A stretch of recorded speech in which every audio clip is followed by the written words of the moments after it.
One of the finest weavings that literally were ever made were at the two Grey Hills trading posts and the Taugelchee trading post.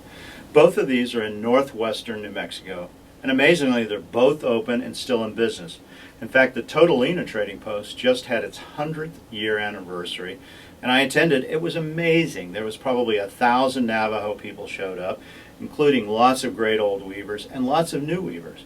So in this region, at least in the Navajo Nation, there's still a very active weaving society, mainly of women, and doing some great things. And I highly encourage you to go visit either of those trading posts to really see what is out there when it comes to being done in today's market. Today I want to talk to you a little bit about some of the older weavings and what is a two Grey Hills. Now, two Grey Hills or Taugelchee, and we like to use both terms because they really were made in both places. In fact, I think some of the greatest weavers like this, who is Daisy Taugelchee, were at the Taugelchee trading post. Two Grey Hills rugs have a very subtle color. The reason, and they're almost always natural, and the reason for this is because the trader at that area, a man named Bloomfield, liked natural colors, and he encouraged his weavers to make textiles that had this natural color of just whatever the sheep were.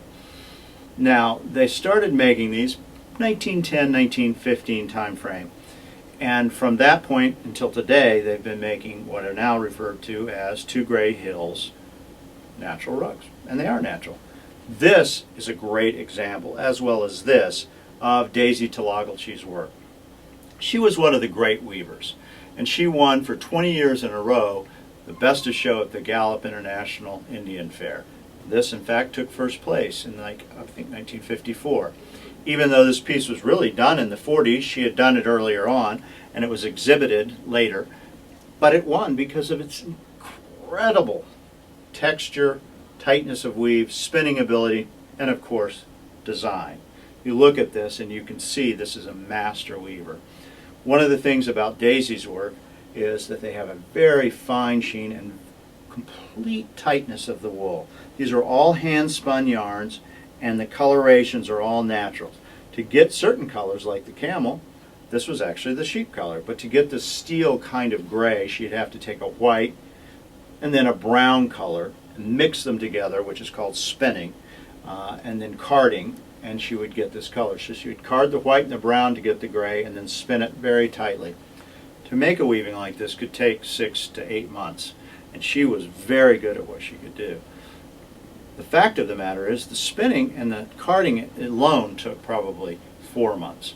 So it's 40% of the time in one of these textiles. And one of the reasons that two Grey Hills are so sought after and, quite frankly, expensive is because of that time factor. If you're looking at a weaving and want quality, think of two Grey Hills, Taugelchee weavings. They're outstanding, and I'll show you a few more examples later on.